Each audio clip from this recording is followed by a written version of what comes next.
On a freezing winter morning, a former Navy SEAL walked into an animal shelter with a purpose no one knew. At the end of the kennel row, a silent German shepherd had rejected 20 families, as if it were waiting for the one person meant to find it. Beneath the warm smiles, Thank you all adoption for coming. papers, and glowing It's lights, wonderful to see so a dark many secret families was here quietly today. moving through that shelter every night. No one knew the dog had already survived fire once, and now it was watching the truth come back for it. This is not just a story about a misunderstood dog, but a battle between quiet loyalty and hidden evil. Tell us where you're watching from, and don't forget to like and subscribe to help this channel reach 1,000 followers. And now, let's begin the story. Below the bright winter sky of northern Montana, the animal shelter looked almost too cheerful to hide anything dark. Snow clung in thin white seams along the fence posts and the edges of the roof.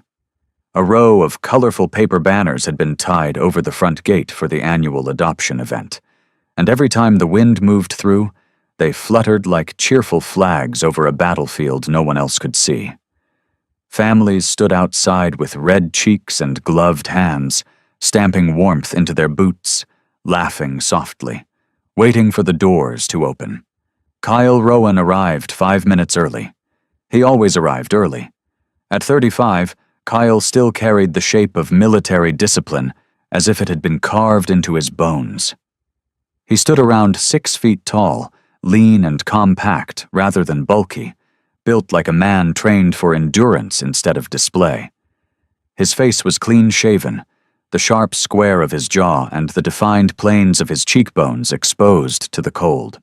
Dark brown hair, cut in a practical military style but slightly longer than strict regulation, stirred in the winter wind. His skin was fair beneath the northern weathering, wind-burned along the cheek and temple. His eyes were gray-blue, steady and unreadable, the eyes of a man who had learned to watch first and judge later. His clothes did not belong to a ceremony. They belonged to work. An old military gray tactical combat shirt, softened by years of use and weather, clung to his shoulders and arms. The cuffs and seams were faintly frayed. Under it, a dark red thermal layer showed at the throat. His old combat pants, somewhere between earth brown and moss green, had worn knees and sagging cargo pockets. His work boots were scarred. A battered military watch sat on his wrist like a habit he had never thought to break. To everyone else, he looked like what he claimed to be that morning. A volunteer trainer, a quiet ex-serviceman donating time to help dogs settle before adoption. That was true. It was just not the whole truth. He paused near the sign-in table and let his attention move the way it had been trained to move years ago, never in a straight line, never, obviously. He noted the front entrance, the side corridor that led to the kennel wing, the rear service door partly visible through the building gap, and the camera mounted above the office corner. Then he let his gaze drift away, as if he had only been admiring the decorations. A woman in her late 30s greeted him from behind the folding table. Her name tag read, Mara Ellison. She had the tired competence of someone who held fragile things together for a living. Medium height, practical build, pale winter skin, and brown hair twisted into a loose knot that had begun to unravel by morning. Mara wore a shelter sweatshirt under a quilted vest and spoke with brisk warmth. She smiled easily, but it was the smile of someone who had learned to keep moving even when trust had become expensive. "Kyle Rowan?" she asked. He nodded. "Glad you made it. Sign here. We may need help once the dogs start rotating out." He took the clipboard. His handwriting was quick and controlled. He moved through the form without pause until he reached the line asking for availability. He stopped there for the briefest beat. Day shifts, evening shifts, overnight support. Then he checked the box for overnight support. Mara didn't seem to notice. "You've worked with dogs before?" "A little." That earned the faintest lift of one eyebrow. Men who answered like that usually had either no experience at all or far too much to explain casually. Mara seemed to decide not to press. Well, today's the easy part. Mostly introductions. We try to keep it warm, low pressure, hopeful. Hopeful. Kyle almost smiled at the word. He had not come because of hope. 2 weeks earlier, an old contact from a freight security unit had passed him something unofficial and incomplete.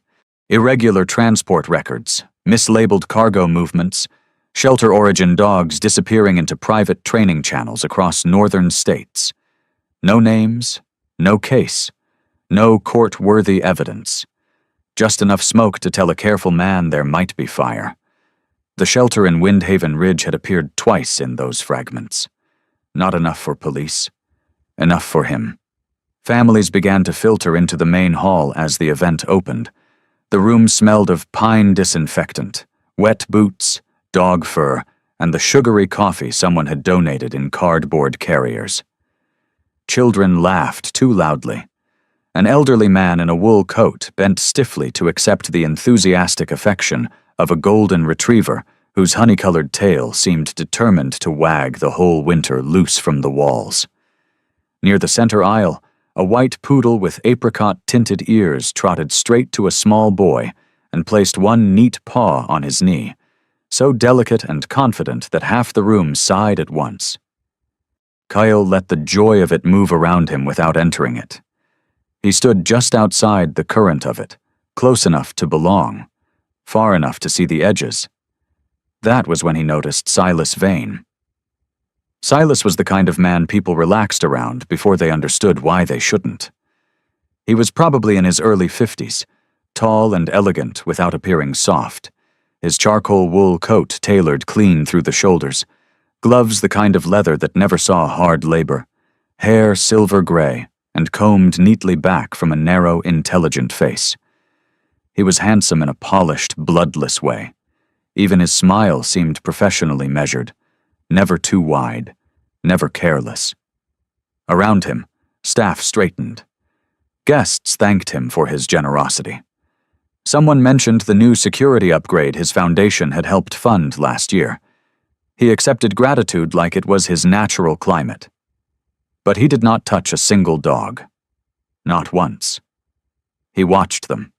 He listened when staff mentioned temperament, health, trainability. Once, when a volunteer held up a printed list to discuss which dogs still needed stronger placements, Silas's gaze dropped to the page and stayed there just a little too long. Not warm interest, not sentimental pride. Inventory. Kyle kept his face still. He did not look at Silas again right away. Instead, he watched reflections in the office glass, the shift of people moving around him, the way one male staffer in a shelter jacket kept drifting in and out of the rear corridor without ever settling into the public event. Young, maybe late 20s, narrow shoulders, pale skin, eyes that avoided other eyes. He carried himself with the nervous speed of a man who wanted to seem busy before anyone thought to ask what exactly he was doing. Then the room changed. It was subtle at first. The laughter thinned. A handler by the side door gave a short, uncertain tug on a leash. A German shepherd entered the hall. He did not bound forward like the others. He did not scan the room with hopeful confusion. He stepped in, stopped, and stood as if the floor itself had told him not to move again. He was beautiful in the worn way a thing can be beautiful after surviving more than it should have. Around 5 or 6 years old, strong through the chest and shoulders but leaner than he ought to be, he carried the cream-gray-black sable coloring of a working-line shepherd. A black harness with a dark red trim sat against his coat, the red muted enough not to look decorative. His ears were upright, but not easy. His amber eyes flickered once across the room and then away, as if eye contact cost him something. "This is Voss," Mara said quietly, coming to stand near Kyle. "He's complicated." The word felt too small. A family tried first. A mother crouched, smiling softly, Her daughter held out both hands. A father waited a little back, already hoping. Voss gave them one brief look, then turned and walked straight toward the wall beside the folding crate stations. He sat with controlled precision and angled his face away from the room. Not fear, not aggression, withdrawal. Kyle watched the muscles along the dog's neck. The stillness was too deliberate, too practiced. 20 returns, Mara said under her breath. Healthy, hearing normal, no bite incidents, doesn't respond to commands, doesn't bond, doesn't play. It's like... She exhaled. It's like he refuses to live where everyone else is. Kyle said nothing. Silas crossed the far side of the hall, speaking with 2 donors. He did not come near Voss. He didn't have to. The shepherd changed before Cale's eyes. Not much. Just enough. A tightening through the shoulders, ears lowering 1 fraction. Breath held. Then Voss turned his head farther away, toward the blank wall, faster than before, as if the sight, scent, or sound of that man had touched a nerve already worn raw. Kyle shifted his own position 2 steps to the left, pretending to clear space for a family with a stroller. From there he had a cleaner line of sight. Voss was not shutting down at random. He was reacting. And the reaction had direction. A strange unease slid through Cale, not panic, not surprise, something colder. Confirmation was always quieter than discovery. It did not explode. It settled. Halfway through the event, he found the camera monitor in the office visible through a cracked doorway. One screen glitched for a fraction of a second static across the rear kennel corridor, then normal again. No one else seemed to notice. He did. And because he did, the question he had carried into the building began to shift shape. Before, it had been a possibility, a rumor with paperwork behind it. Now it had posture, timing, eyes. Later, when the hall was at its busiest, and a child started crying because her chosen puppy had run to another family instead, Kyle saw something that pulled every loose thread tighter. The nervous young staffer from the rear corridor stepped past Voss without speaking. The man made almost no sound, no command, no invitation. But as he moved by, his hand twitched once at thigh level in a small, nearly meaningless motion. Voss's eyes snapped to it, only for a second. Then he looked away again. Cale felt the cold inside the room deepen, not because he understood it, because he didn't. And the dog did. The event wound down by mid-afternoon. Families left with leashes, paperwork, tears, gratitude, and hopeful promises. Snowlight turned thin and blue outside the windows. The Golden had gone home with the old man. The poodle had chosen the little boy, and kept choosing him every 30 seconds after that, as if making sure the universe did not change its mind. Voss went back to his kennel. No scene. No resistance. Just a quiet return to the place where no one expected anything from him except disappointment. Kyle found himself standing outside the kennel run longer than necessary. The shepherd sat in the back corner, body aligned with the wall, face turned from the bars. Up close, the dog's control felt even stranger. Not vacant, not broken. Tense in the way sealed doors are tense. "People say he doesn't care," Mara said softly from behind him. "I don't think that's true." Kyle looked at her. She folded her arms against the cold and leaned one shoulder against the frame. "I think he cares about something we're not giving him." He glanced back toward Voss. "Who handles the night shift?" "Depends. Usually one of us and one kennel assistant." "Usually?" She studied him for a moment, hearing the weight in a simple question. "Why?" Kyle let a beat pass. "No reason. Just learning the place."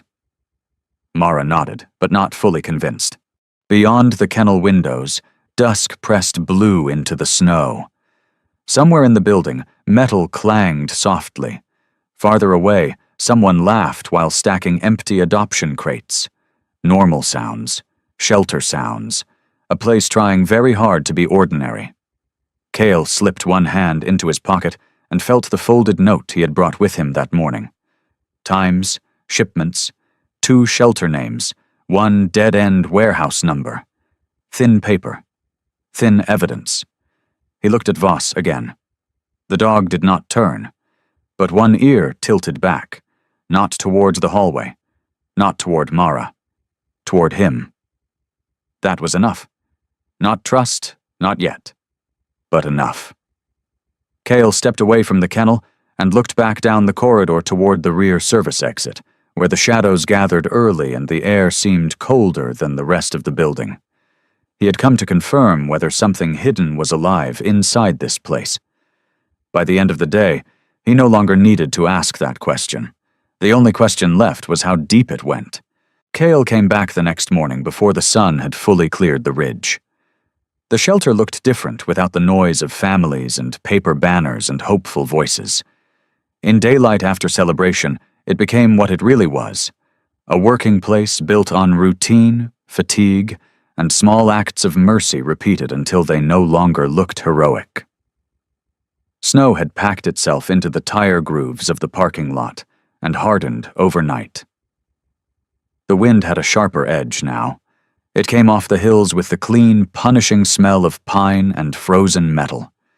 Inside, the heat was thin and practical. The front hall no longer smelled of coffee and excitement.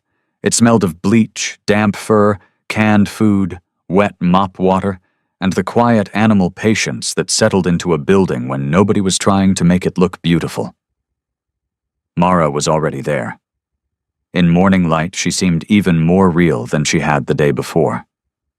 Her brown hair was tied up more securely now, but loose strands had escaped around her face. She was wearing the same tired vest over a thermal shirt, sleeves pushed up, exposing pale wrists reddened by cold water and work. There was nothing dramatic about her. She had the posture of a person who had learned to carry urgency without showing panic. Even her kindness was efficient. "You're early again," she said, looking up from a stack of intake folders. Kyle shrugged out of the cold and closed the door behind him. Couldn't sleep. That was not entirely a lie.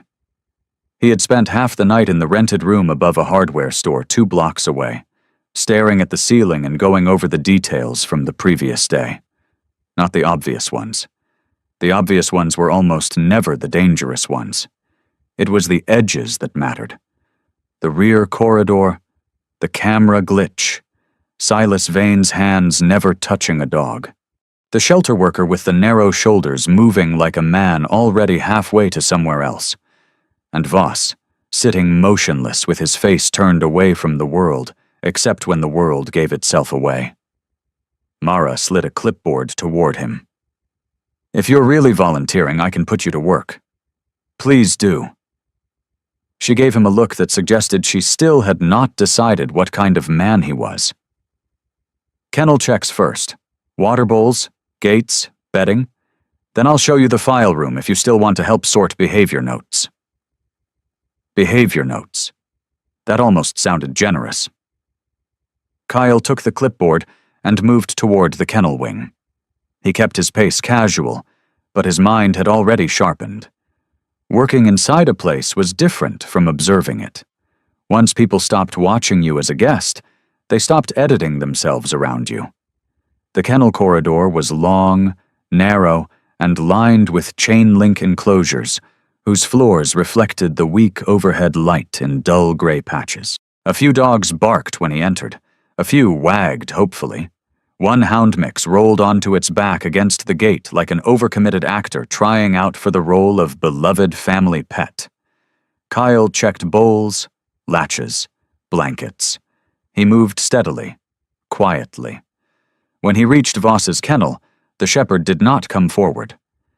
Voss sat in the back corner the way he had the day before, body aligned with the wall, head turned just enough to avoid full contact with the room.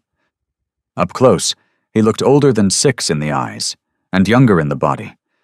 His coat was thick, but not perfectly kept, sable fur paling to cream along the chest and underside, darkening in smoky gray and black over the back. The black harness with deep red trim sat cleanly against him, practical and restrained.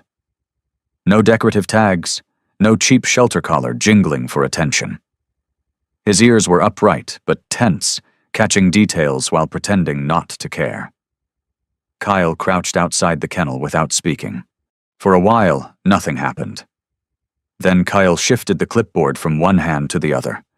Voss's eyes moved immediately, not to his face, to his hand, a precise, clean tracking movement, too fast to be random, too selective to be ordinary curiosity. Kyle stayed where he was. He did not repeat the motion. He did not test anything yet. Curiosity was useful. Pressure ruined things. After a few seconds, Voss turned away again, but not as completely as before. One ear remained subtly angled back, holding Kyle inside its attention.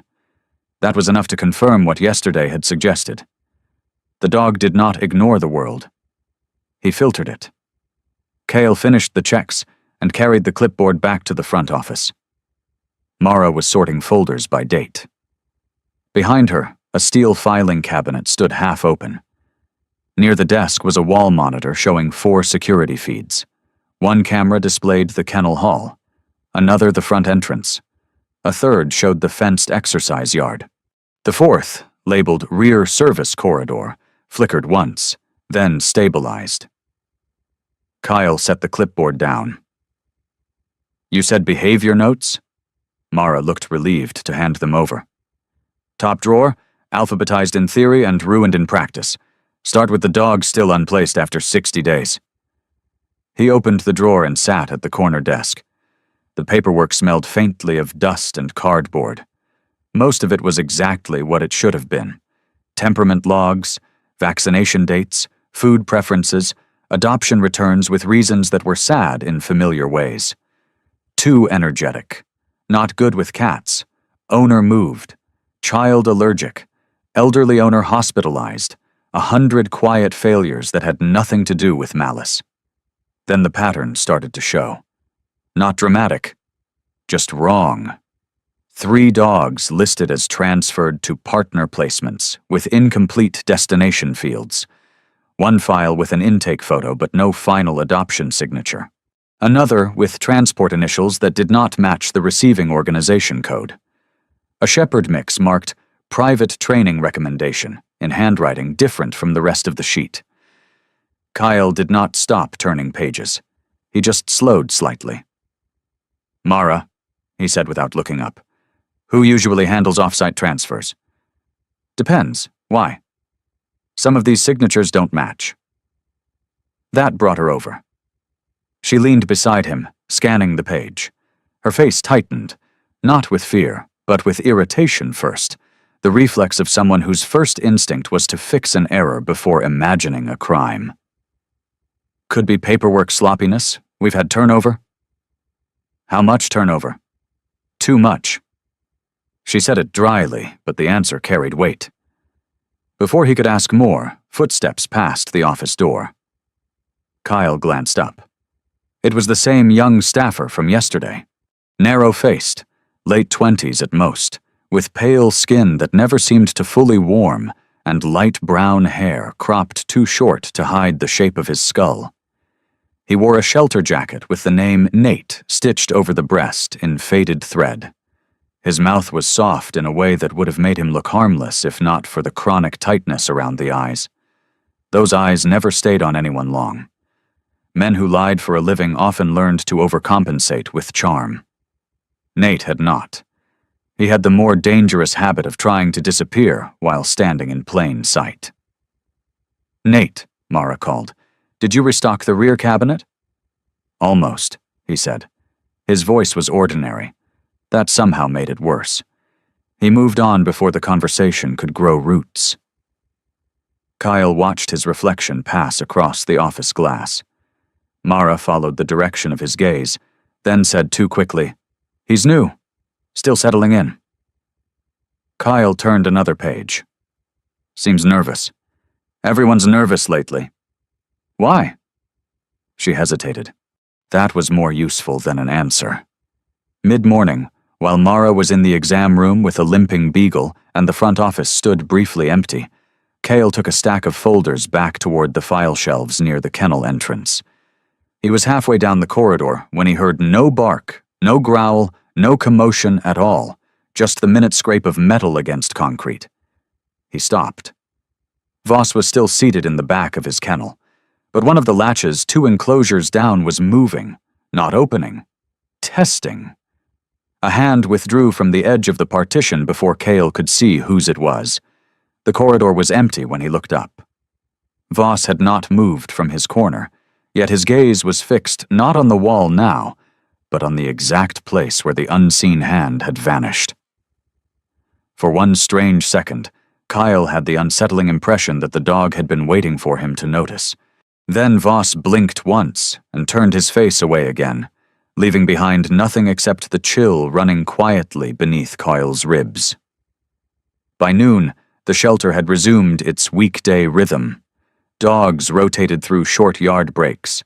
A volunteer scrubbed food trays in the back sink. Snowlight shifted along the floor like something searching for cracks. Kyle spent the next hour helping Mara reorganize the transfer cabinet. She talked more when her hands were busy. He learned she had been at the shelter for nearly 7 years. Before that, she had worked at a veterinary clinic in Billings. She had once adopted out a cattle dog to a man who had seemed gentle, stable, perfect on paper. 3 months later, the dog had been found chained behind a salvage yard. Since then, Mara trusted slowly and paperwork more than promises. It explained something about the way she ran this place. It also explained why disorder in her files bothered her enough that she began checking them herself once Kyle pointed out the inconsistencies. "These should have destination confirmations," she murmured, flipping one page, then another. "And this transport code is wrong. It doesn't even belong to our partner list." Kyle said nothing. He did not need to push. She was seeing it now. By late afternoon, he returned to the kennels under the excuse of another round of latch checks. Nate was nowhere in sight. The rear corridor camera on the office monitor had flickered twice more that day. Too brief to prove sabotage, too consistent to be innocent.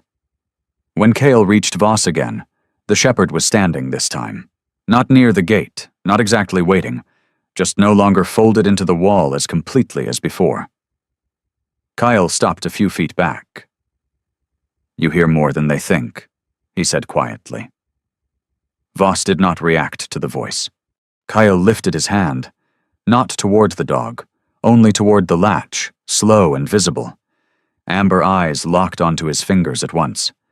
Kyle lowered the hand. Voss's attention held for half a second longer before easing off. There it was again. Not obedience, recognition.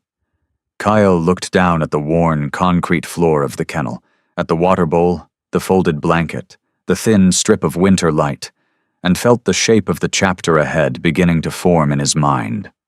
Missing files, wrong codes, a nervous staffer, a rear camera that blinked at the wrong moments, a donor with access and polished hands, and one dog who tracked movement like language and fear like memory. He straightened slowly. At the end of the corridor, through the narrow window in the rear door, dusk was gathering over the parking lot. Snow had begun again, light but steady, covering yesterday's tire marks one quiet layer at a time. Kyle stood there for a moment and understood something simple and unwelcome. Whatever had happened here before him had happened more than once, and whatever was still happening had learned how to hide inside ordinary routines.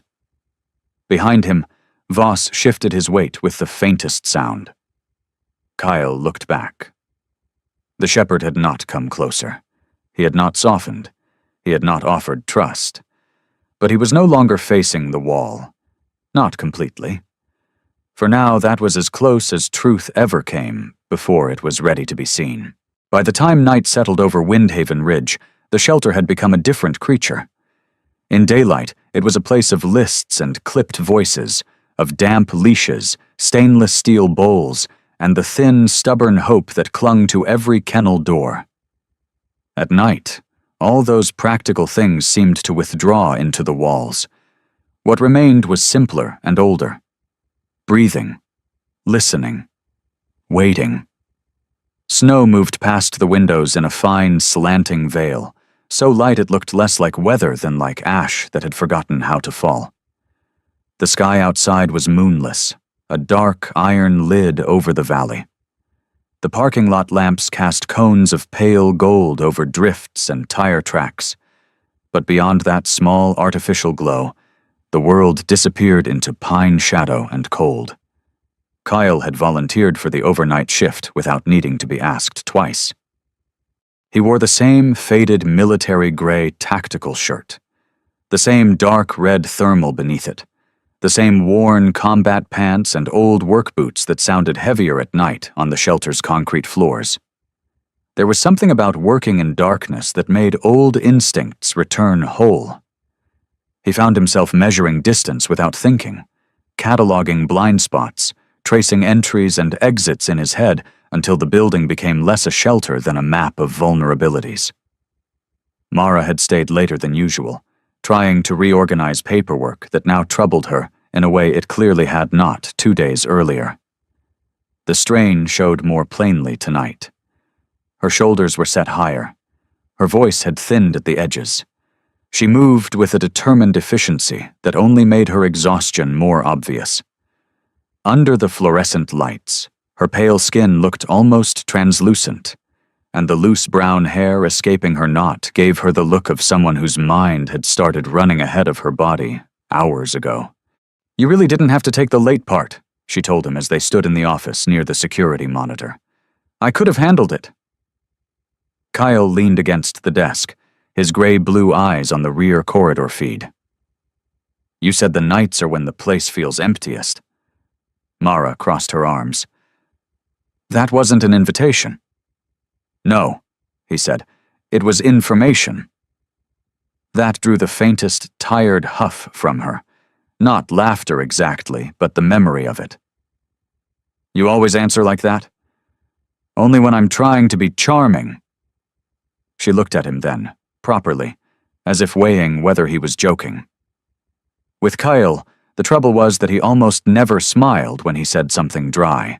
His face stayed cut from the same hard grain, square jaw, wind-roughened fair skin, dark brown hair clipped short, eyes that had watched too much and never advertised it.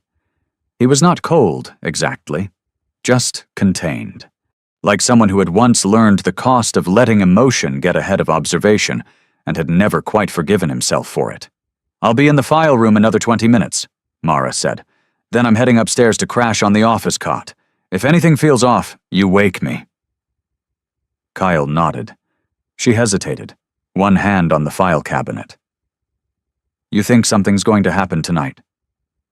It was not a question, not really. Kyle let the silence sit between them for a second. The monitor flickered faintly over his shoulder, washing the office wall in shifting gray light. "I think," he said at last, "that whatever has been happening here didn't stop because we noticed." Mara swallowed. "That's not comforting." "It wasn't meant to be." She left him with that, and disappeared into the adjoining room, carrying a stack of folders like paper alone might still be enough to save a place from corruption. The shelter quieted by degrees. A few dogs gave half-hearted barks as the last rounds were made. A hound muttered in its sleep. Somewhere deeper in the building, water pipes ticked with cold. Kyle walked the main corridor slowly, checking latches with an easy hand, never rushing. He did not shine his flashlight where cameras could catch the beam. He did not pause too long in one place. He had spent enough years around men who watched patterns to know how not to offer one. When he reached Voss's kennel, the German shepherd was awake. He stood near the back wall, not pressed against it tonight, just holding himself in that same severe stillness that made him seem less like a dog and more like a thought that refused to dissolve. In the weak overhead light, his sable coat looked darker, the black and gray over his back almost smoke-colored, his cream chest barely visible. The red-trimmed black harness remained fitted to him, utilitarian and neat. His amber eyes found Kyle's hands first, as they always did, then lifted briefly toward his face before sliding away. Kyle stopped outside the gate. For a moment, neither moved. He had spent the day pretending not to test things, but night altered the rules. Slowly, deliberately, he lifted his hand to waist level and shifted the flashlight from one palm to the other. Voss's gaze snapped to the motion. No hesitation. No confusion. Only sharp, contained attention. Kyle lowered his hand again. Voss's ears twitched once.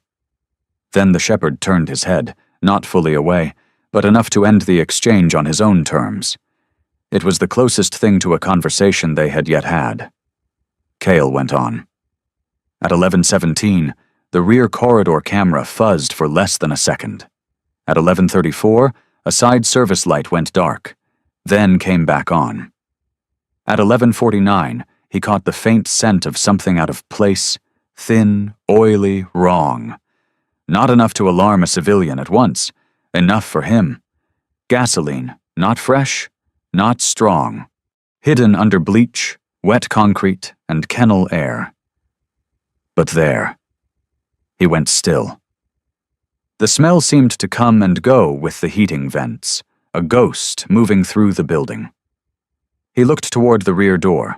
The corridor beyond sat under flat fluorescent light, empty and ordinary, the way dangerous things often did just before they stopped pretending. Kyle turned and headed for the office. Mara was crouched beside a banker's box of files when he stepped in. "Do we store fuel anywhere in the building?" She looked up sharply. "What?" "Any maintenance supply, lawn equipment, cleaning solvents." "No, shed outside near the fence." "Why?" He was about to answer when the lights in the rear hall flickered. Just once. Mara stood so quickly one folder slid from her hand to the floor. "That's the second time this week." Kyle was already moving. He took the corridor at a controlled pace that felt slow only because everything in him had accelerated. Halfway there, the smell hit harder. Hit. Gasoline now, unmistakable, carried on heated air and the first bitter edge of something beginning to burn. Then came the sound. Not barking. A hard metallic pop from the back utility area, followed by a muffled whoomph of fire, finding what it had been offered. "Wake the upstairs volunteer and call 911, Kyle said, his voice suddenly all command. "Now." Mara didn't argue. Fear sharpened people either into confusion or obedience. Tonight it made her useful. She turned and ran. By the time Kyle reached the rear kennel section, orange light was already blooming under the doorframe at floor level, too fast and too low to be an accident. Smoke folded into the hallway in greasy gray sheets. Somewhere beyond it, dogs had begun to bark in earnest, now high, frantic, collective. Kyle yanked his shirt collar over his mouth and shoulder hit the first door open. Heat slammed into him. The back row of kennels was half obscured by smoke, but one truth showed itself instantly. The fire had not started in chaos. It had been placed. Flames crawled along a line near the wall, as if following a poured path, licking up storage crates and old cardboard, building a barrier between the front entrance to the run and the rear service exit. And that rear exit stood open, not wide, not enough to attract attention at a glance. Enough. Kyle moved for the first kennel latch. Then he heard it, a long rising sound that cut through the barking and the crackle of flame. Voss. It was not a panicked noise, not random. The shepherd stood 2 runs down, framed by smoke and cage shadow, head high, body taut, giving voice to something older than fear. A warning. A call. A command to move. One by one, the nearby dogs began rushing the front of their kennels. Kyle worked fast. 1 latch, 2, 3. Dogs burst past him, claws skidding on concrete, yelping, choking, running toward the clearer front hall. He kept low, opening gates, waving animals through, eyes already burning. Somewhere overhead, something snapped and dropped sparks. Then he saw movement at the rear exit, a figure slipping through the haze. Male, medium height, shelter jacket. Nate, not running wildly, not trapped, moving with the purposeful haste of someone trying to leave before the story finished writing itself. And behind him, another shape near the threshold, larger, broader in coat and posture, turning once as if checking the progress of the fire before stepping back into darkness beyond the door. Kyle only caught a profile, a clean coat collar, gloved hand, controlled stillness. Silas Vane did not belong inside a burning kennel at midnight. Yet some part of Cale knew, before his mind finished the sentence, that he had just seen exactly that. For one suspended moment, as smoke rolled low and hot around the cages, Voss did something stranger than any training response. He did not run for the open corridor when Kyle unlatched his kennel. He turned instead and planted himself in front of the last occupied run on the end, where a terrified old collie mix had collapsed and refused to move. Through the smoke, Cale saw Voss shove his body against the smaller dog once, twice, then stand over it, not leaving, not saving himself first. The flames reflected gold in his amber eyes, and in that impossible, breathless second, Cale felt a cold certainty move through him. This dog had stood inside fire before. He lunged forward, dragged the collie's gate open, and hauled the trembling animal half by the harness, half by its own blind terror. Voss backed with them, step for step, refusing to bolt ahead. Only when the collie found its legs and stumbled toward safety did the shepherd finally break and move. Kyle counted as he pushed the last dogs into the main hall. 1, 2, 4, 7. Not enough. Mara came barreling back with a fire extinguisher and a blanket wrapped around her shoulders. Her face had gone white beneath the freckles across her nose. "The truck's coming!" "How many are out?" Kyle shouted. She looked around, eyes frantic, counting bodies and empty leads and open crate doors. "Not all of them." He knew. The ones missing were not random. Even in smoke and noise, even with alarms starting to scream overhead, the pattern remained intact. The empty kennels were not the weakest dogs or the easiest panickers. They were the valuable ones. Strong builds, good nerves, the kind of animal someone could sell, retrain, weaponize, or disappear into private hands and call it placement. The realization landed in him with ugly clarity. The fire was not for destruction. It was for cover. Sirens began somewhere far down the road, thin at first, then stronger. Red light pulsed against the snow outside. Staff from the upstairs rooms poured into the hall in confusion and fear. Mara was coughing now, trying to calm loose dogs while staring at the open gap in the back line, as if she could force the missing animals to reappear by refusing to blink. Kyle looked once toward the rear exit, now choked with smoke and night. He had come here because he suspected something hidden was moving beneath the surface of this shelter. Tonight, it had stepped into the fire and shown its outline. And Voss, standing in the hall with ash dusting his sable back and breath coming hard but controlled, had seen it all without looking surprised. The first engine pulled into the lot. Kyle stood in the red wash of emergency lights, chest burning from smoke, and watched the open rear door swing once in the winter wind before settling half-closed. The operation was real. It was organized. And now it knew, whether it realized it or not, that someone inside had finally started watching in the right direction. The fire left a smell that would not leave with the smoke. By morning, the shelter looked as if it had survived a bad dream and was trying to pretend it had only lost sleep.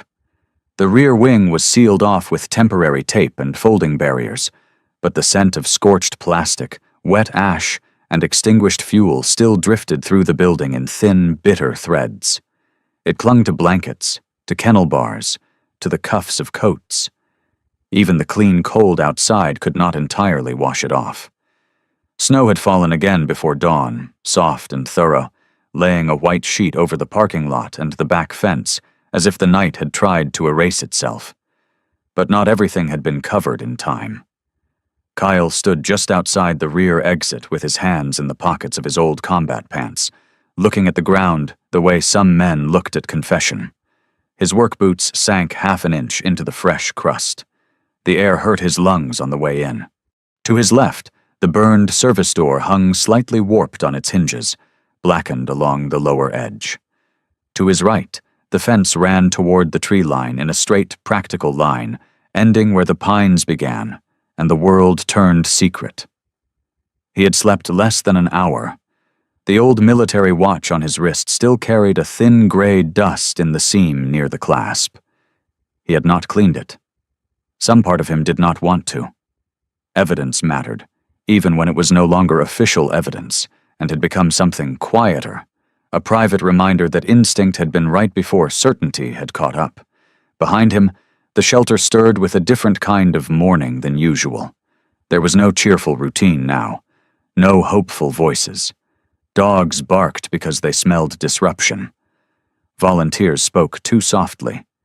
Every metal latch sounded louder than it should have. Grief had not entered the building exactly, but violation had. Mara came out through the side hall door holding a paper cup of coffee she seemed to have forgotten to drink. She looked worse than she had the previous night.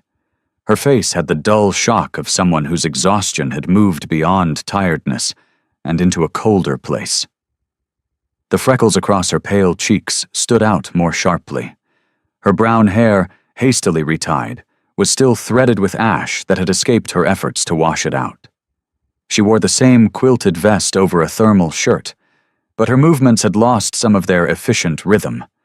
She looked like a woman who had spent years protecting a place, only to discover that harm had been living inside it, wearing ordinary shoes. "They'll be here in 20 minutes, she said. "Who?" "The deputy, and an insurance investigator later." Kyle glanced at her. "Silas?" Her mouth tightened around the name. "He called at 6:30, said he was devastated, said he'd do anything to help." Kyle looked back toward the snow. Anything. Men like Silas always loved that phrase.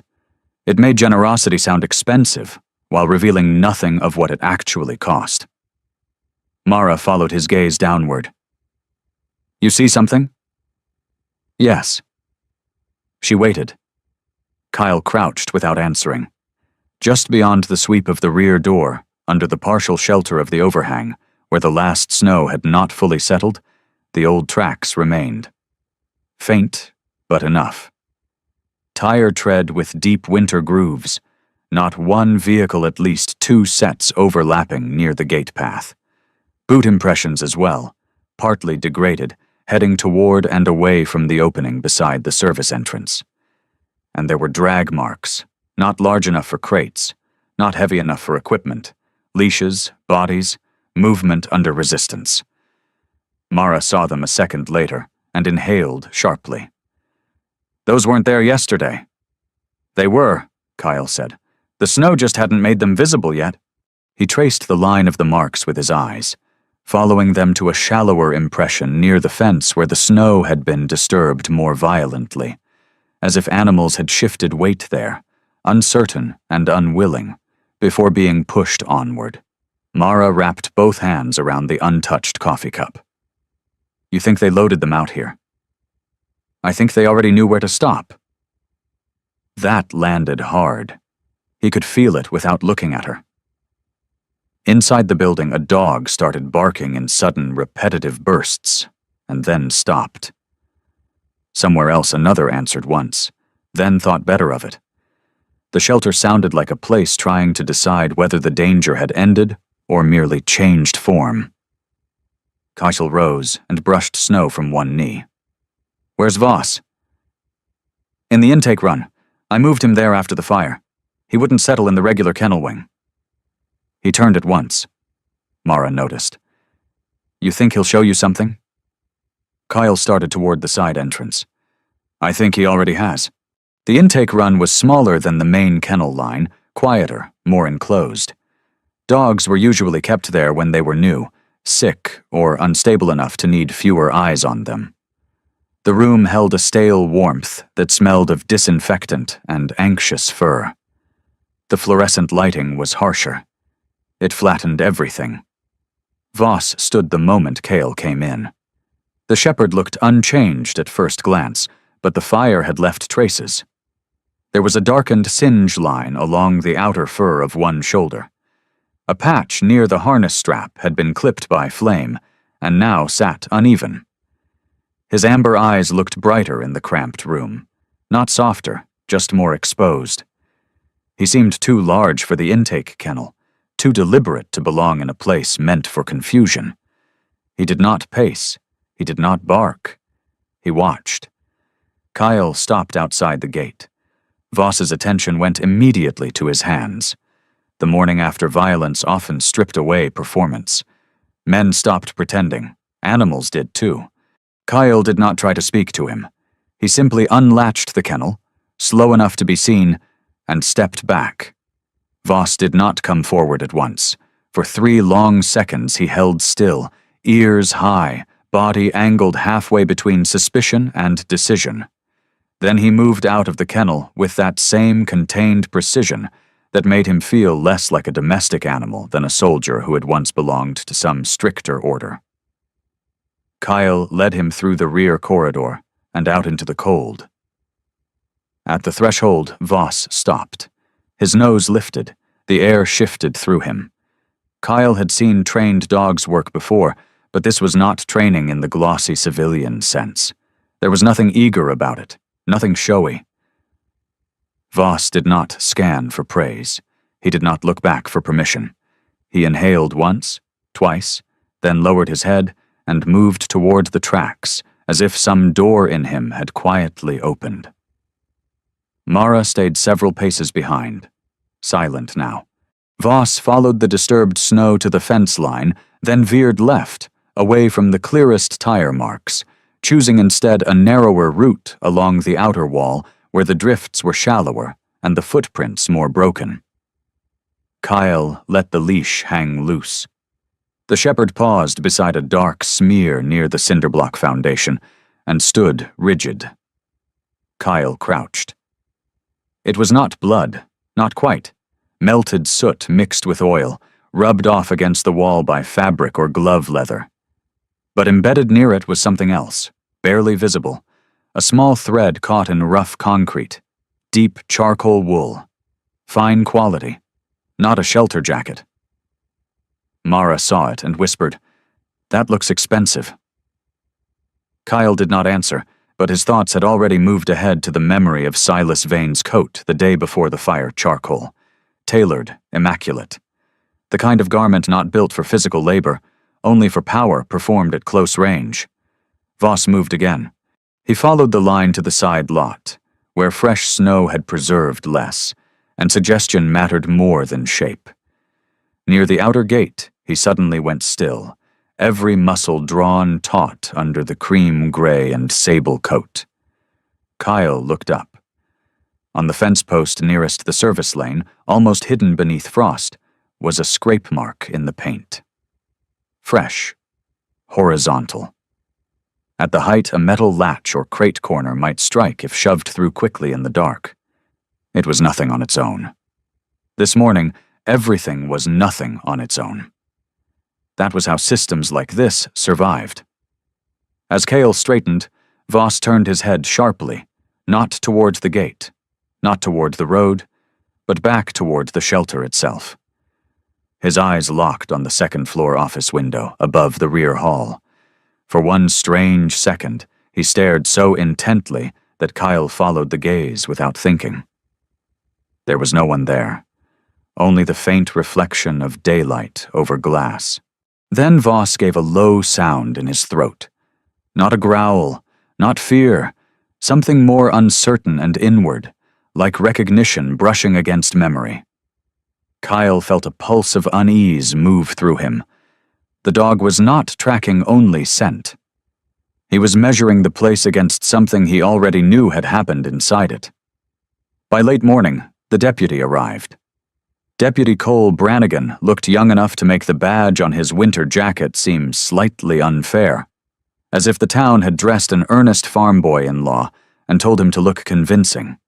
He was around 30, broad through the shoulders without true heaviness, with fair skin reddened by cold, a serious mouth, and sandy brown hair cut short under a dark patrol cap. His face was open in the way people from small towns often were until experience taught them not to be. There was no cruelty in him, but there was caution, and beneath it the particular fatigue of local authority. Too many domestic disputes, too many drunk drivers, too many minor disasters that never turned into the kind of case he had secretly imagined justice should be. He removed one glove and shook Mara's hand first. "I'm sorry. I know this place means a lot to folks." Mara nodded once, too tired for courtesy. Cole listened carefully to her account, took notes, and did the right things in the right order. He walked the rear corridor. He looked at the damaged door. He examined the site where the fire had started. But Cale could see within minutes that the deputy was filtering this disaster through the logic most familiar to him. Negligence, opportunism, a local worker trying to steal what could be sold quickly. Not a wider system. Not yet. When Mara mentioned missing dogs, his jaw tightened. When Kyle mentioned the track pattern outside, he listened. But when Silas Vane's name entered the air, even indirectly, something in his expression changed. Not trust. Reflex. "Silas?" Cole repeated. "He's been helping this shelter stay open for 3 winters." Kyle leaned one shoulder against the office door frame. "That makes him useful, not innocent." Cole's eyes moved to him then, measuring. "And you are?" "Volunteer trainer." The deputy looked at the old tactical shirt, the military watch, the boots, the face that had forgotten how to be decorative years ago. "Right." It was not disbelief exactly, more a note filed for later. Cale did not push harder. Men like Cole never followed force well when pride stood in the way. Better to let doubt arrive by accumulation. Mara, to her credit, said quietly, "The paperwork's wrong too." That drew the deputy back. "What paperwork?" For the next half hour, the 3 of them stood in the office while wind rattled the windows and dogs shifted restlessly down the hall. Mara spread out transfer forms. Cale pointed to inconsistent destination fields, mismatched transport codes, missing signatures. Cole frowned deeper with each page. Not convinced yet, but moving. Outside, snow kept falling in light, careful strokes, covering the world without ever making it cleaner. When the discussion ended, Kyle stepped back into the intake room where Voss had been returned. The shepherd was standing again. No pacing, no whining, just stillness. Kyle stayed on the opposite side of the kennel door and let the silence lengthen. Then, without thinking too much about why, he raised one hand slightly, not as a command. Only an unconscious pause, fingers turned inward. Voss's attention sharpened instantly. It lasted only a moment, but it was there. Total. Focused. Almost painful in its intensity. Kyle lowered his hand. The dog remained where he was, but something invisible between them had shifted. Not into trust, not even into understanding, but into possibility. Outside the intake window, the sky had gone the color of old tin. Somewhere in the building, Mara was explaining something again to Deputy Brannigan, her tired voice steadying itself by sheer effort. The shelter held its damage like a bruised body, learning where it hurt most.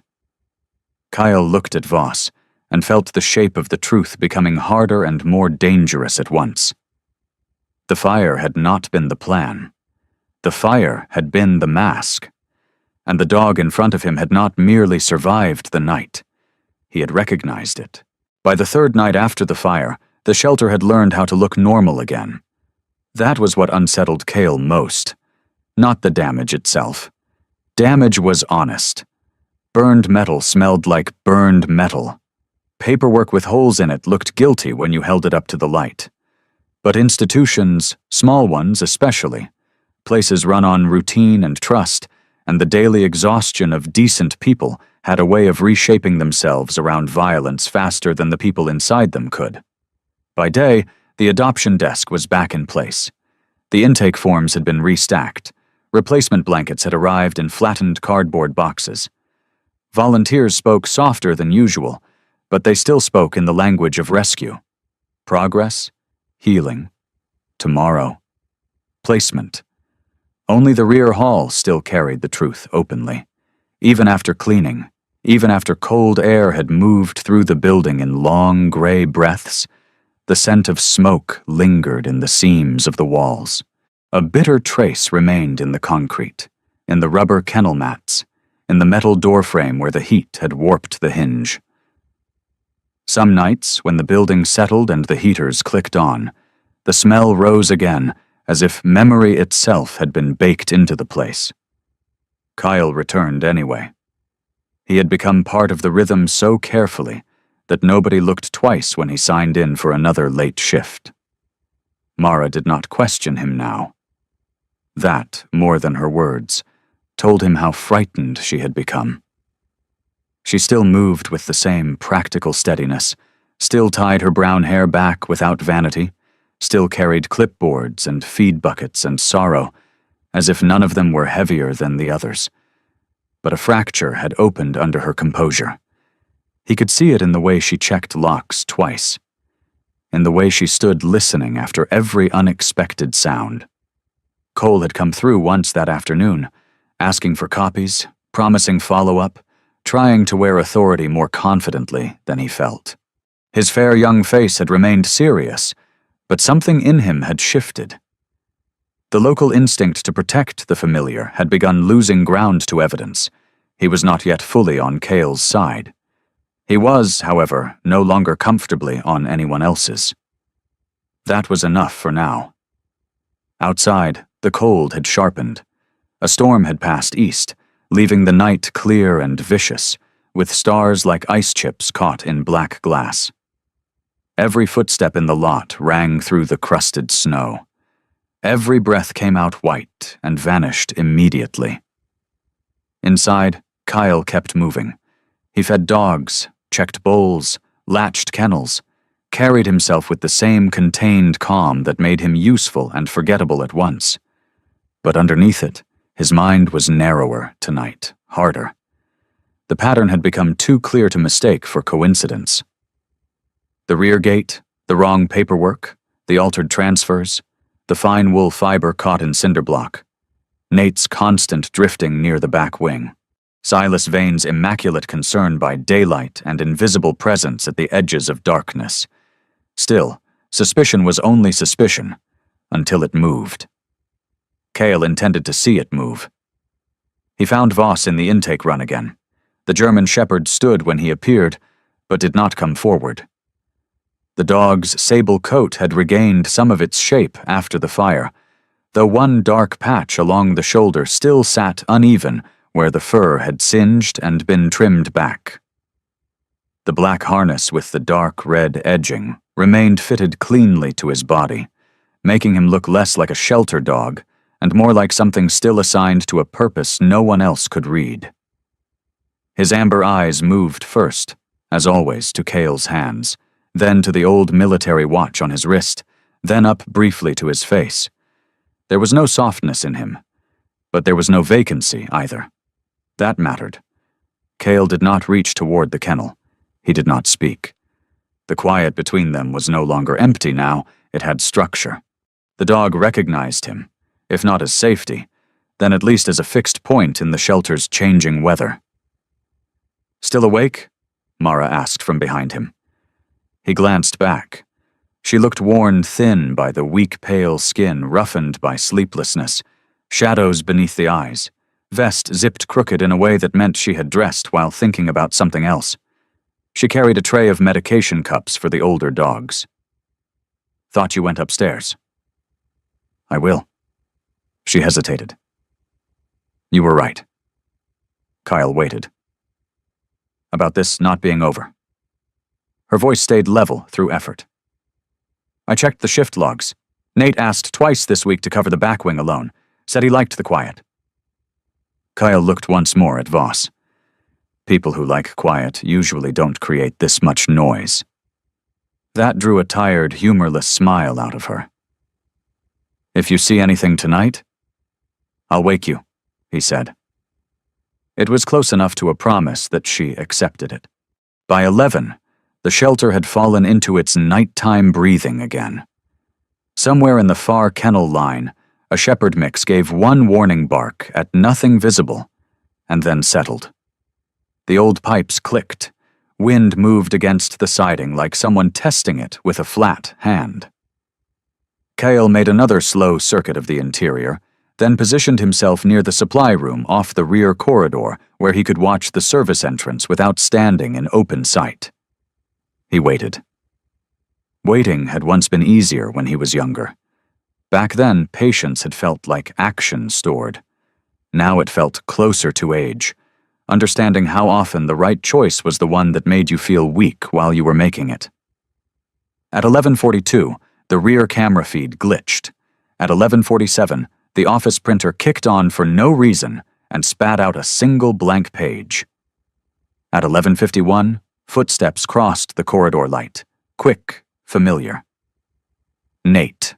He moved with the same false, careful rhythm Kyle had come to recognize, the rhythm of someone trying to imitate normalcy without belonging to it. Under the corridor light, Nate's narrow face looked more pinched than before, his jaw shadow rough, his pale skin gray with fatigue. He carried a lead in one hand and kept glancing over his shoulder, not because he had heard something, but because guilt had trained him to expect it. Kyle stayed where he was, hidden by the half-open supply door. Nate unlocked the intake run. Voss did not resist. That was the first hard blow. The shepherd rose at once, not eager, not trusting, but responsive in a way that hit Kyle with cold clarity. This was not new to him. The dog's body knew the sequence. Late hour, quiet corridor, leash, rear route. Recognition moved through Voss, not as comfort, but as old conditioning. He stepped out with his head low and eyes alert, neither fighting nor accepting, simply entering a pattern he had already survived before. Kyle's hand tightened once against the doorframe. Everything in him wanted to stop it there. One move, 2 steps. Strike the wrist, disarm the lead, pin Nate against the wall, recover the dog, call Cole, force the next layer into daylight. But the next layer was the point. If he moved too soon, he would save one animal and lose the rest. Lose the route. Lose the buyers or handlers waiting beyond the gate. Lose the proof that could make men like Silas untouchable again by morning. The logic was clean. The feeling of it was not. Nate led Voss down the rear corridor and out through the service exit. Kyle counted to 3 and followed. The cold outside hit like punishment. Snow had crusted over earlier tracks, but tonight the path was fresh. Kyle kept to the darker edge of the wall, moving inside the blind spots he had mapped 2 shifts ago. Ahead, Nate crossed the side lane toward the fence gap, where the wire had been loosened, and retied so carefully it vanished in daylight. Beyond it, in the tree line, a vehicle waited with its lights off. Not large enough to be a transport truck, a transfer step only. Intermediate. Kyle dropped lower behind the woodpile stacked along the boundary and watched. There were 3 men. Nate. One driver broad, heavy through the shoulders, wearing a dark parka and knit cap, his beard thick enough to swallow half his lower face. Even from a distance he moved like a man accustomed to lifting weight and taking orders, not giving them. The third stood closer to the rear hatch. Thinner, taller, posture nervy and restless, cigarette ember pulsing once in the dark before he crushed it under his boot. Late 30s, maybe. Hollow-cheeked, long nose, bad posture, the shape of a man who had traded nerve for money enough times that his body had learned to live in apology. No Silas. Of course not. Men like Silas rarely touched the dirt they profited from. The broad man opened the hatch. Metal crate doors gleamed faintly inside. Not empty. Prepared. Nate offered the lead across. Voss stopped. Not dramatically, not enough to force anyone's hand, but enough for Cale to see the tension run through him. The dog's ears shifted. His weight went back one fraction. Not refusal memory against fear. Then the thinner man made a sharp gesture with 2 fingers and a jerk of his wrist. Voss moved. Kyle felt something cold and ugly settle deeper in his chest. Not just voice, then. Not just routine. Signals, handling language, a stripped-down system of command used often enough to overwrite instinct. As the broad man leaned to fit the lead through the crate ring, Voss turned his head sharply, not toward the men, not toward the vehicle, but toward the darkness where Kyle lay hidden behind the stacked wood. It was only for a second, a clean, direct look through the gaps between branches and frozen air. Amber eyes found him. No bark, no movement, no plea. Yet something in that glance landed harder than any noise could have. Kyle could not tell whether the dog had smelled him, sensed him, or simply recognized another witness in the dark. But in that one silent meeting of eyes, the shelter, the fire, the paperwork, the whole carefully hidden machine behind this place became personal in a way it had not been before. Then the moment was gone. Voss let himself be turned toward the crate. Kyle did not move. The broad man shut the hatch. The vehicle rolled out slow at first, tires grinding over packed snow, then turned toward the narrow service road that led away from town and into the woods beyond the ridge. Nate climbed into the passenger side of a second truck that had been parked farther back in shadow. The 2 vehicles separated at the fork 20 yards down, one west, one north. Kyle stayed down until both tail lights had disappeared. Only then did he exhale. His pulse was steady. Years of training made sure of that. But steadiness was not the same thing as certainty. He could feel the choice he had just made beginning to bruise him from the inside. He had not saved Voss. He had chosen the road instead. That was the sort of decision people praised only when it worked. He rose slowly and stepped out from cover. The snow near the crates carried fresh impressions: boot prints, tire compression, a torn corner from a shipping label, no bigger than a thumbnail. He picked it up with gloved fingers and turned it toward the starlight. A partial code. Numbers. Not enough yet, but something. Behind him the shelter stood dark and still, its roofline pale under snow, windows reflecting a sky that gave nothing back. Kyle looked toward the road the vehicles had taken and began the walk back inside, already turning over distances, routes, time windows, county lines. He would need maps. Coal. Maybe not tonight, not until he had enough to force belief past loyalty. But soon. Inside the rear hall, the smell of ash met him again. A building still wounded. A place still pretending it was only tired. Mara had fallen asleep in the upstairs office chair after all, a blanket around her shoulders, one lamp left on beside a pile of transfer files. Kyle did not wake her. Instead, he stood for a long moment in the empty intake room, where Voss's kennel door now hung open, shadow laying black bars over the concrete floor. The room felt wrong without the dog in it. Not sad. Exposed. Kyle put the torn label scrap into his pocket. He had crossed a line tonight. Until now, he had been proving suspicion. Observing rot. Gathering shape and scent and pattern.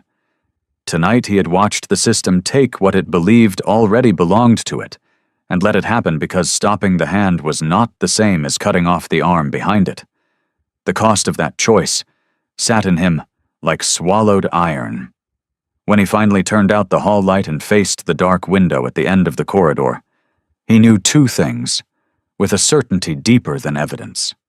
First, the network was bigger than one frightened employee and one generous donor with perfect manners. Second, Voss had walked into that vehicle because this had happened to him before, and now Kyle had chosen to follow the truth all the way to the place where it lived. Kyle did not go upstairs after the trucks disappeared into the dark. He stayed in the rear hall until dawn, standing in the intake room where Voss's kennel sat open and empty, the silence inside it far louder than barking would have been. The cold from the corridor windows crept across the concrete floor and settled in the room inch by inch, but he barely felt it. What he felt instead was the shape of the choice he had made, still hard and unfinished inside his chest. He had let them take the dog. There were choices men talked about later with clear words and straight spines, as if necessity made them clean. Kyle knew better than that.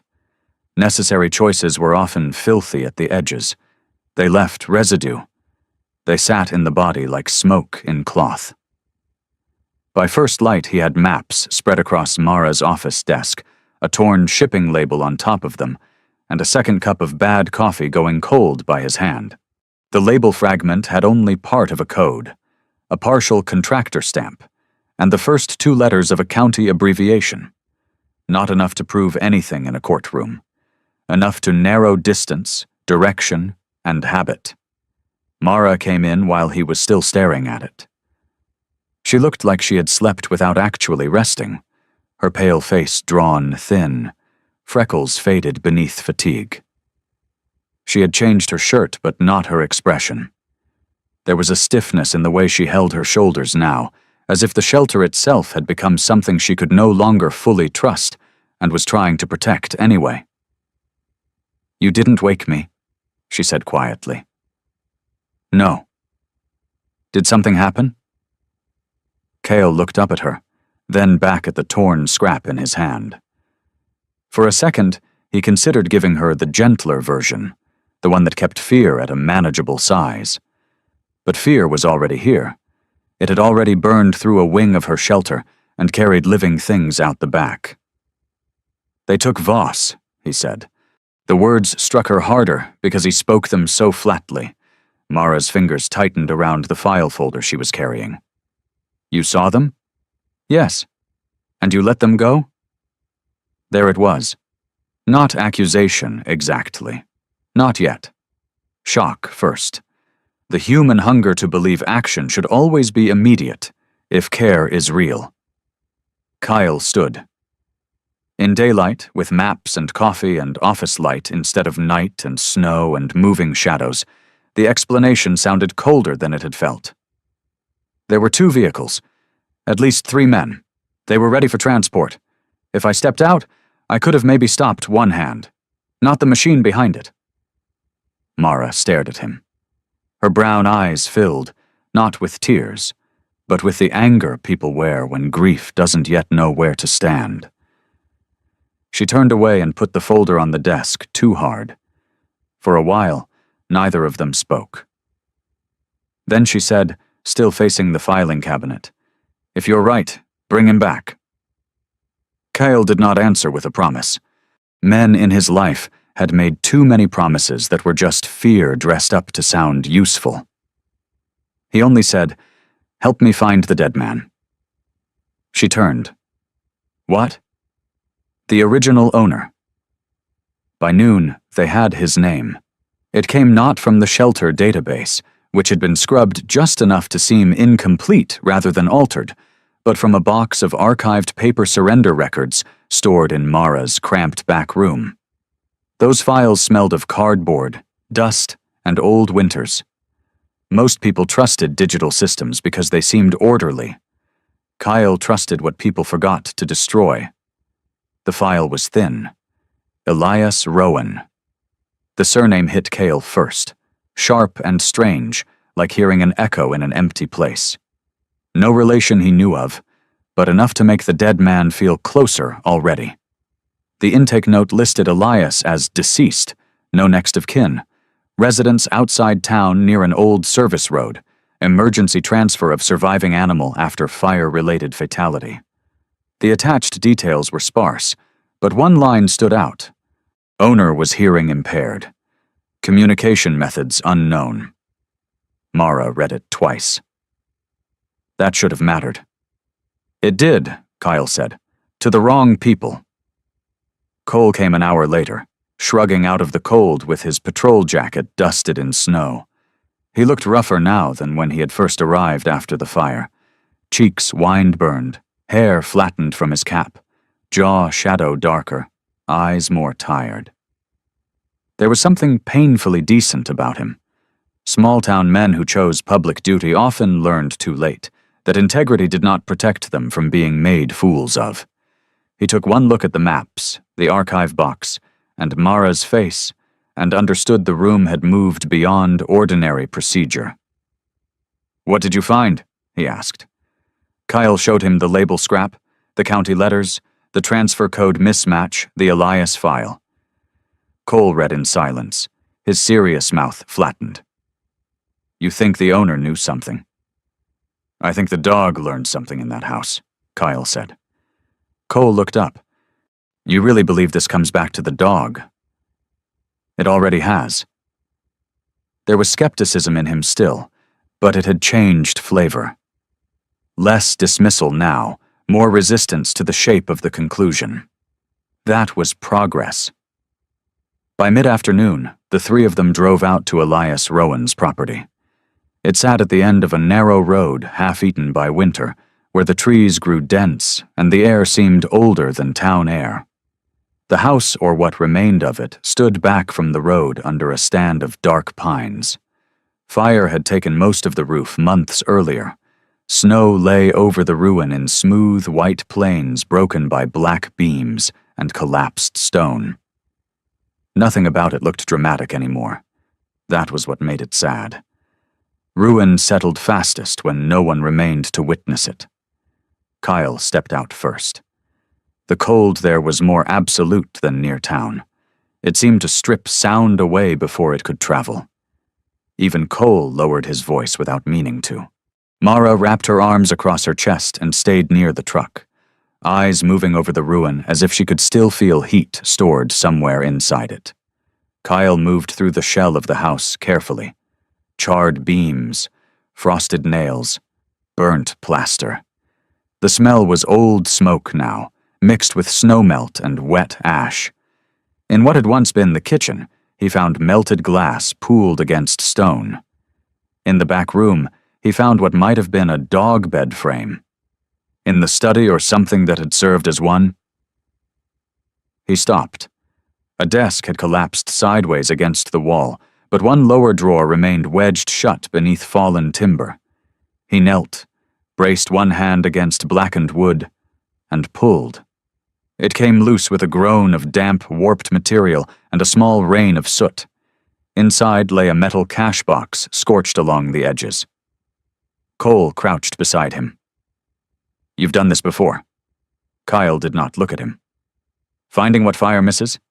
"Yes." The box had no lock anymore. Inside were property papers, an old firefighter service card with Elias Rowan's photograph, half-burned but still legible, and beneath them, wrapped in oilcloth, a notebook. Mara made a small sound in her throat when Kyle unfolded it. The pages were smoke-stained but intact. They were filled not with ordinary training notes but with hand sketches, gestures, repeated finger positions, arrows showing direction. Beside some were short-written cues in a tight, disciplined hand. Wait, stay, quiet, down, watch, danger, no trust. Near the back, boxed in dark pencil, was another phrase. Stand, strike, no retreat. Cole exhaled slowly. Jesus, Cale turned the page. There, tucked between notes on feeding and winter paw care, was a photograph. Elias Rowan stood in front of the same house before the fire, broad through the chest despite age, hair mostly gray, face weathered and square, one side marked by old burn scars disappearing into the collar of his flannel shirt. He was not a handsome man, but there was steadiness in him, the kind that came from surviving pain without building a religion out of it. Beside him sat a younger Voss, same amber eyes, same sable coat, same intense attention fixed not on the camera, but on Elias's raised hand. Not voice. Hand. Language. As Cale held the photo, something loosened unexpectedly in him. Not memory, exactly. More like recognition traveling backward through another man's life. The old firefighter's hand in the picture was angled in a sign Kyle had seen before, without understanding it. Once in the shelter corridor when Nate moved without speaking. Once in the night beside the transport crate, when the thin man flicked 2 fingers, and Voss obeyed. It was there in still form, preserved by a dead man's ordinary mourning. For one silent second, standing in the charred bones of the house, Kyle had the eerie sense that Elias Rowan had not lost everything to fire, after all. He had left behind the only witness who could still read him. Mara took the notebook like it might bruise. Her face had softened with something heavier than pity now. He taught him everything this way. Kyle nodded. Cole remained crouched, reading the notes over Cale's shoulder. And whoever took Voss learned enough of it to use against him. Enough to move him, Cale said. Not enough to own him. Back at the shelter after dark, Kyle sat alone in the intake room with the notebook open on his knee. The room had gone quiet around him. Outside the barred window, snow moved lazily through the security light like pale insects. The open kennel still looked wrong without the dog in it, wrong enough to sharpen concentration. He studied the gestures. Elias's handwriting was firm, practical, stripped of ornament. A firefighter's notes, a working man's language. Some of the signs were simple adaptations. Others were more specific rhythms rather than shapes, the speed of fingers meaning as much as the hand form itself. Kyle tried one. Nothing, of course. No dog here to answer. He tried another, slower. Then the boxed phrase again. Stand, strike, no retreat. He watched his own hand in the dim reflection of the kennel glass, and saw at once why this language would not bend easily to imitation.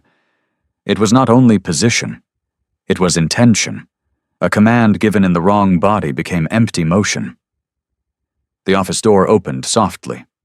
Cole stepped in, carrying 2 cups of vending machine coffee. Figured you were still here. Cale accepted one.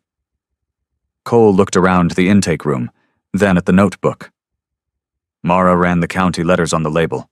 There's an old agricultural storage lease outside Black Hollow under a transport company shell. Company traces back to 2 dissolved holdings. He hesitated. One of them touches vein development. Kyle looked up. Cole held his gaze this time without flinching. Not enough for arrest. Enough for me to stop calling this theory.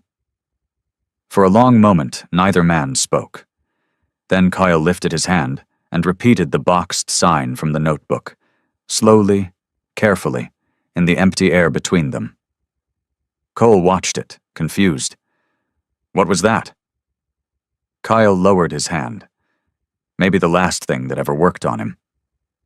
He meant Voss, but the room felt full of Elias Rowan, too, the dead firefighter whose house had burned, whose dog had been stolen by familiarity, whose hands had taught a language no one at the shelter had bothered to ask about, until it was too late. Kyle closed the notebook and stood. The path ahead was no longer a blur of instinct and broken clues. It had narrowed. Not become safe, just legible. Voss had not been silent. They had simply been speaking around him in the wrong tongue. Black Hollow did not look like a place where living things should be kept. The road narrowed the farther they drove, until it became less a road than a memory of 1-2 frozen tracks between stands of dark pine and old fencing swallowed by snow. The trees here were taller than those near town, older too, and the wind moved through them with a sound like breath dragged through teeth. The warehouse sat at the end of the lane behind a collapsed loading scale and a chain-link fence that had once tried to suggest order. Now it only suggested neglect. Kyle cut the engine and let the silence settle. Beside him, Deputy Cole Brannigan stared through the windshield, one gloved hand resting near the dash, the other near the holster at his side. Under the weak dome light, his young face looked harsher than it had at the shelter, less open. The cold had reddened his skin again, but his eyes were steady now.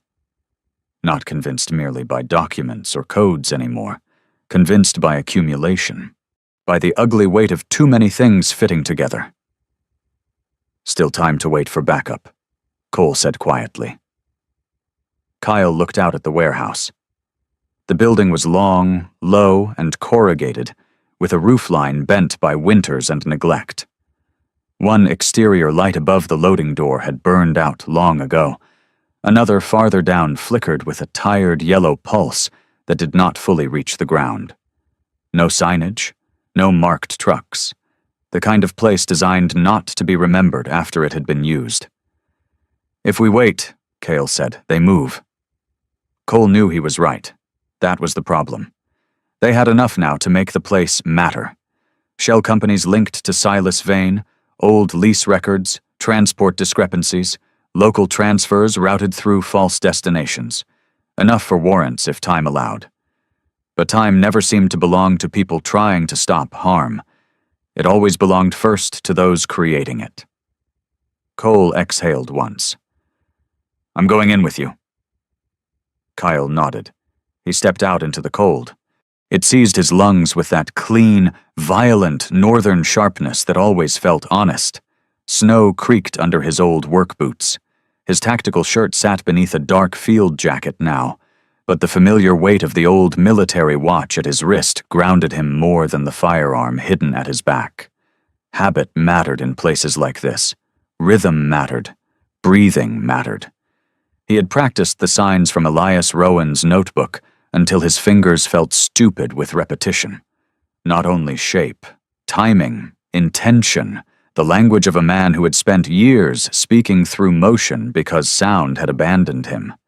He had not mastered it, but he had learned enough to stop lying to himself about what it required. At the side entrance, Cale cut the chain with bolt cutters Mara had borrowed from the shelter's maintenance shed, without asking what he planned to do with them. The metal gave with a muted snap. Cole slid in behind him, service weapon drawn low. The smell hit first. Not gasoline this time. Dog fur, old straw, metal, industrial cleaner, stale heat, fear. Then the sound. Whining, low and constant. Nails against crate floors, the occasional sharp bark quickly silenced by exhaustion. Beneath it all, the hum of one working generator somewhere deeper in the building. Kyle moved ahead. The first room had once been a storage bay. Now it held stacked cages, plastic bins of leads and muzzles, a folding table with paperwork and sedative supplies, and 3 transport crates standing empty against the far wall. Snowmelt had dried in dirty half-moons on the concrete near the door. Fresh tracks, recent use. Cole crouched at the table and thumbed through a ledger. Names coded, weights, notes on bite risk. Take it, Kyle said. Then he heard it. Not barking, not whining, a single hard impact from farther inside. Metal struck once, then stilled. Kyle knew before he rounded the next partition. Voss. The holding room beyond was longer, narrower, hotter. Portable heaters had been set at intervals, turning the air stale and close. Dogs were crated along both walls, shepherds, mixes, hounds, 2 young retrievers with panic glassing their eyes. At the far end stood Voss in a transport enclosure, large enough for movement, but not escape. He looked thinner than he had at the shelter, not from time, from stress.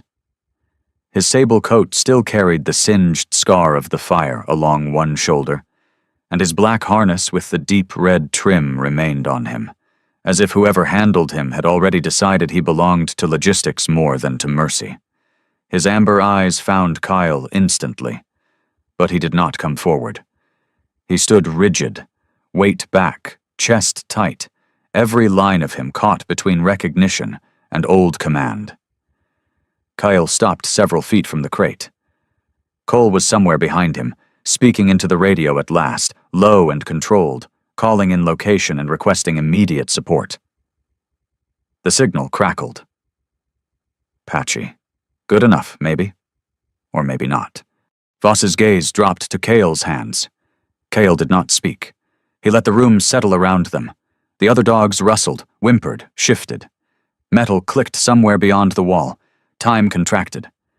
Then slowly, carefully, he raised one hand. Wait. Voss's ears twitched.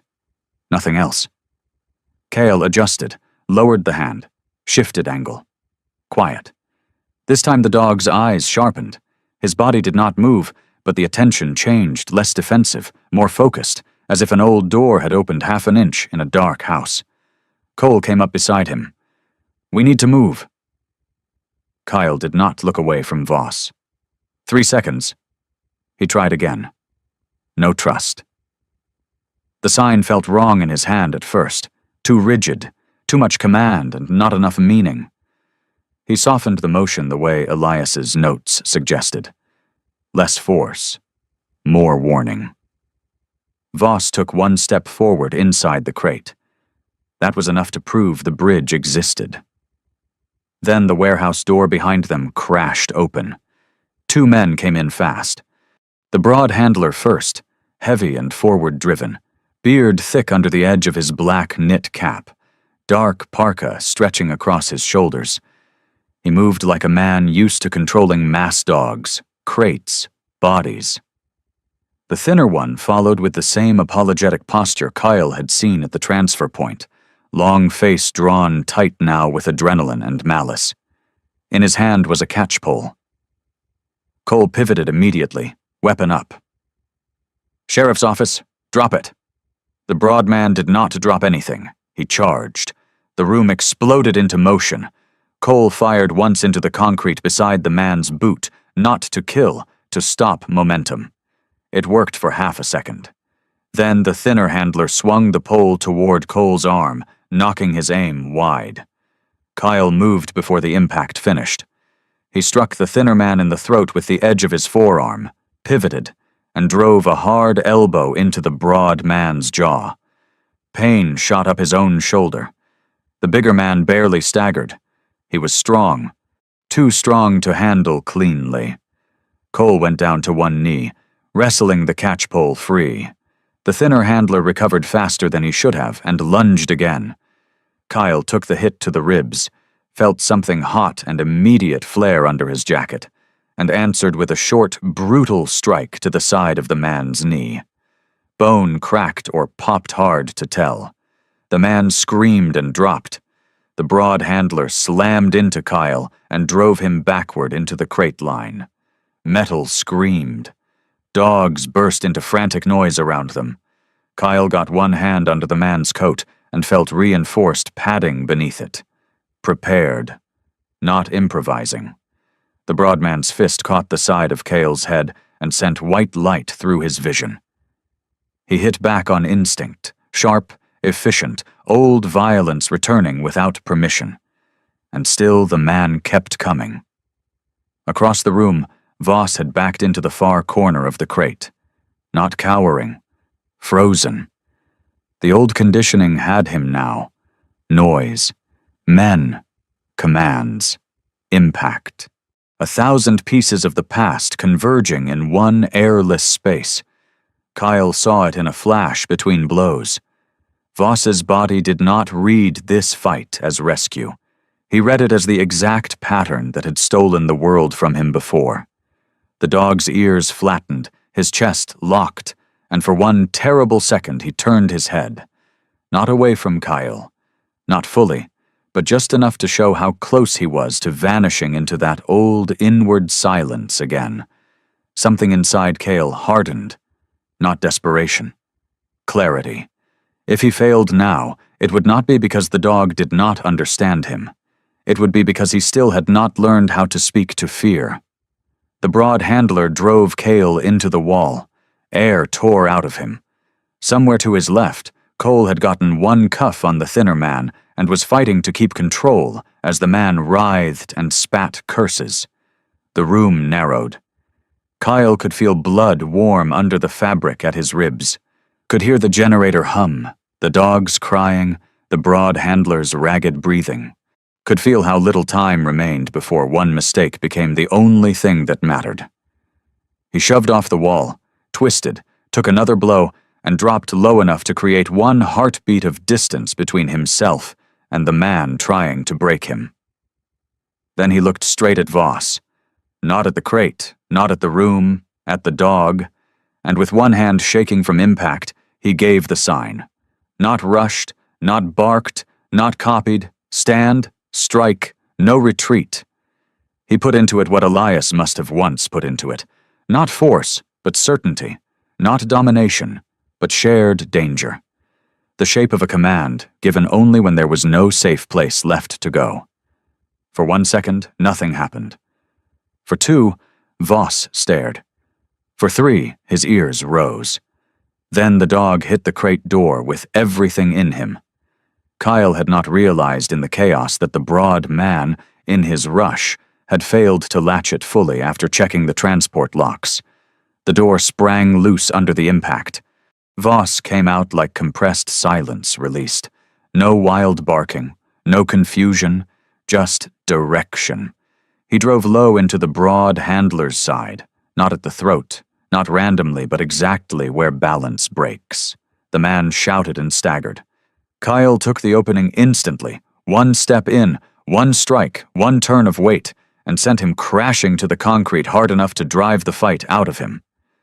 Across the room, Cole finished securing the thinner man. The warehouse went very still. Then a slow clap sounded from the doorway. Silas Vane stepped in as if arriving late to a dinner he had been told would still be warm. He wore the same kind of charcoal coat Kyle remembered from the shelter, the same composed expression, the same gloves that made his hands look almost ornamental. Under the weak overhead lights, his face seemed narrower, older, more openly cruel. He took in the room, the handlers down, the deputy bruised and breathing hard, Kyle bleeding through his jacket, Voss standing between the men and the crated dogs, and some last veil in him simply fell away.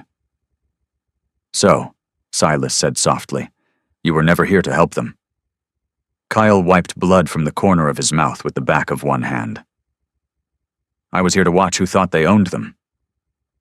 Silas's gaze shifted to Voss. That one was expensive. He said it with irritation, not emotion. Cole straightened, weapon raised again. "Silas Vane, put your hands where I can see them." Silas smiled, a small, ruined thing. "You have no idea how many people use what they pretend to protect." Then he made a sharp verbal command toward Voss. The dog did not so much as flick an ear. For the first time, true surprise crossed Silas's face. Not fear yet. Something worse for a man like him. Irrelevance. Outside, at last, tires crunched over snow. Back up. The sound seemed to empty the last resistance from the room. Silas lowered his chin slightly, as if acknowledging not defeat, exactly, but inconvenience. Cole moved in, cuffed him, and this time did not hesitate. When it was over, Cale sank against the crate line for one unguarded second and pressed a hand against his ribs. Voss stood 3 feet away, not approaching, not withdrawing. Watching. Ash and old hurt and instinct all still visible in him. But he had not turned away. He had chosen a direction. That mattered. Morning came slowly after that night. The shelter was quieter when Kyle returned. Not peaceful. Recovering. Mara met him in the kennel hall with sleepless eyes, and both hands over her mouth, when she saw Voss walk in beside him on a lead. Alive. She did not cry. She just touched the back of Voss's harness once, very gently, like someone confirming that truth had weight. There were statements, evidence boxes, state investigators, Cole moving through it all with a newer, steadier kind of authority.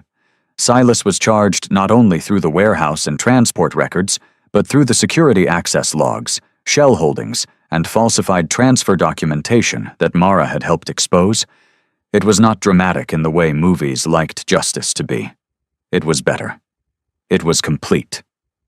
A week later, after the shelter had begun to breathe like itself again, Coyle came to the intake run one final time. The kennel door stood open. Voss stood inside, free to stay where he was. Kyle said nothing. He stepped close enough to be chosen or refused and raised one hand. Stay. Safe. With me. The motion was simple now, honest, not perfect, perhaps. But true. Voss held still for a long moment.